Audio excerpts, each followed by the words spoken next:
In the name of Allah, the Beneficent, the Merciful.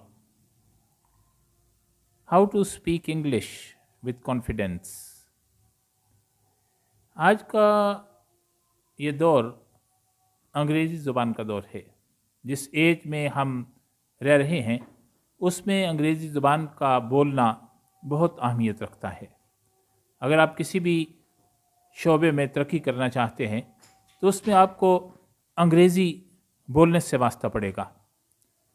अंग्रेज़ी बोलने के लिए सबसे अहम चीज़ आपका शौक़ है, आपकी लगन है, आपका जज्बा है.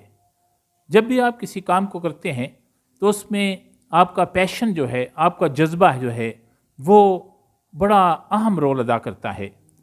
बाज़ लोग अंग्रेज़ी ज़ुबान बोलने की मशक़ करते हैं लेकिन शुरू में ही उनका जज्बा मांद पड़ जाता है, उनका शौक़ बिल्कुल कमज़ोर हो जाता है और वो चंद दिन के बाद अंग्रेज़ी बोलना छोड़ देते हैं. इसमें जब आप अंग्रेज़ी बोलें तो उसमें किसी किस्म की हेजिटेशन नहीं होनी चाहिए.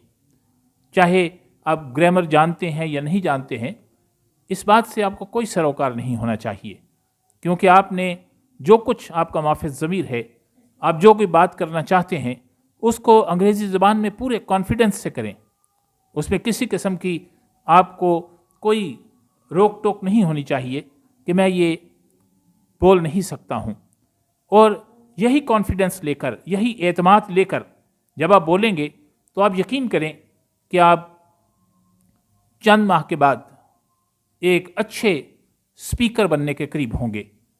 और बाज़ का तो ऐसा होता है कि आप अंग्रेज़ी बोलते हैं तो दूसरे लोगों के जो रिमार्क्स होते हैं, दूसरे लोगों की बातें, वो आपको मजबूर कर देती हैं कि आप अंग्रेज़ी बोलना छोड़ देते हैं.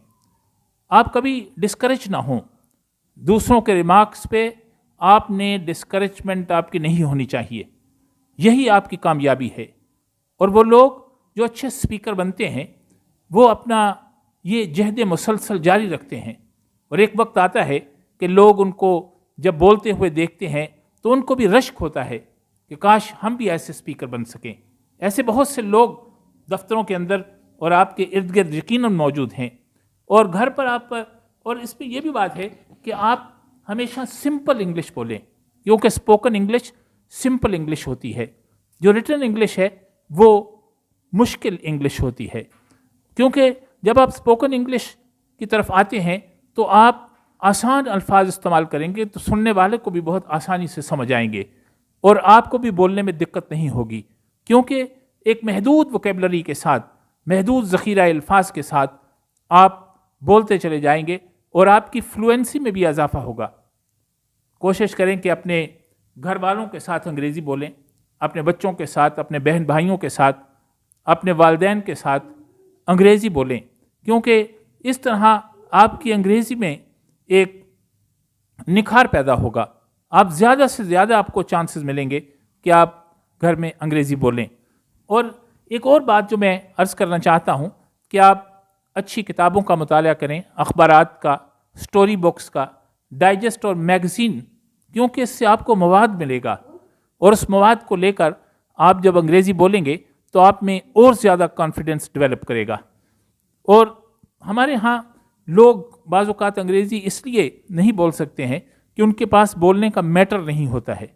तो इसलिए ये जो चीज़ें हैं, ये अखबारात और रसाइल जो हैं, ये जो अखबारात हैं, इससे आपको बहुत से आइडियाज़ मिलते हैं. उन आइडियाज़ को आप वहाँ से लेकर अपनी ज़ुबान में, आसान ज़ुबान में जब आप मुंतकिल करते हैं तो आपके अंदर एक ऐसा क्रिएटिविटी का जज्बा पैदा होता है कि मैं भी ऐसे ख़यालात का इजहार कर सकता हूँ.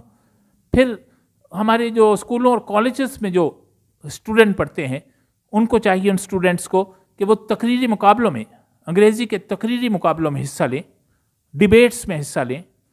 इन तकरीरी मुकाबलों और डिबेट्स में जब वो हिस्सा लेते हैं तो उनकी स्पीकिंग पावर और ज़्यादा बेहतर होती है, उनके अंदर एतमाद और ज़्यादा बढ़ता है. क्योंकि जो अच्छी तकरीर करता है लोग उसकी हौसला अफजाई करते हैं, असातिज़ा उसकी हौसला अफजाई करते हैं, और जो जो वो मुकाबलों में कामयाबी हासिल करता जाएगा उसकी स्पीकिंग पावर में और ज़्यादा ताकत पैदा होती जाएगी.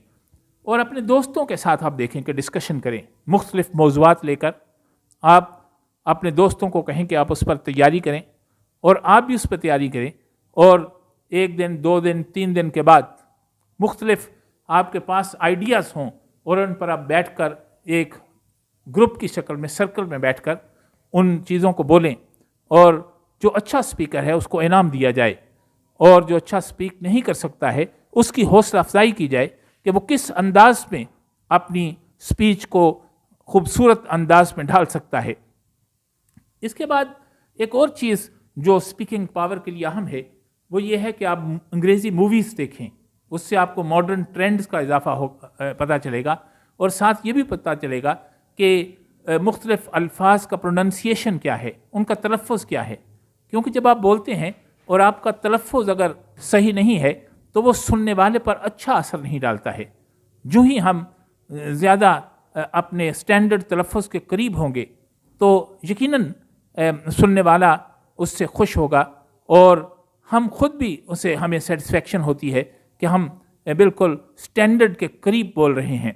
روزانہ آپ کوشش کریں کہ گرامر کے 5-7 رولز، اگر 5-7 نہیں تو 3-4 رولز جو ہے روزانہ گرامر کے، ان کو ازبر کرنے کی کوشش کریں، ان کی پریکٹس کریں، اور ان رولز کو آپ انگریزی میں بولنے کی کوشش کریں اور دوسروں کو سکھانے کی کوشش کریں، کیونکہ جو آپ رولز سیکھتے جائیں گے آپ کی جو سپیچ ہے اس میں نکھار پیدا ہوگا، اس میں جو ہے اور زیادہ بہتر انگریزی آپ کی زبان سے ادا ہوگی۔ اب یہ جو بولنے کا عمل ہے یہ ایک تسلسل مانگتا ہے، اور وہ لوگ جو کچھ دیر بولتے ہیں اور پھر بند کر دیتے ہیں، پھر بولتے ہیں پھر بند کر دیتے ہیں، نہیں، یہ ایک کنسسٹنٹ عمل ہے، مسلسل عمل ہے۔ کوشش یہ کریں کہ آپ جب اس کا ارادہ کر لیں تو پھر اس کو لگاتار بولتے جائیں۔ صرف 3-4 ماہ کے بعد آپ کو خود اندازہ ہوگا کہ آپ نے کس حد تک اس میں امپروومنٹ کی ہے۔ میں آپ لوگوں سے امید رکھتا ہوں کہ آپ اپنا فیڈ بیک دیں گے، اور آئندہ بھی ہم کوشش کریں گے کہ لینگویج کے حوالے سے بھی اور زندگی کے دوسرے موضوعات کے حوالے سے بھی ہم آپس میں بات کریں، کیونکہ یہی جو ہمارے نظریات ہیں اگر دوسرے لوگ ان کو اپناتے ہیں، ان باتوں کو جس کو ہم نے آپ تک پہنچانے کی کوشش کی ہے، تو یقیناً بہت سے لوگوں کو اس کا فائدہ ہوگا، کیونکہ آج ہمارے ہاں یہ لوگوں کے اندر ایک شوق پیدا ہوا ہے کہ وہ غیر ملکی زبانوں کو سیکھیں، اور انگریزی سیکھنا ایک بہت اچھی بات ہے، کیونکہ یہ اس سیزن کی اور اس دنیا کی زبان ہے۔ Thank you very much.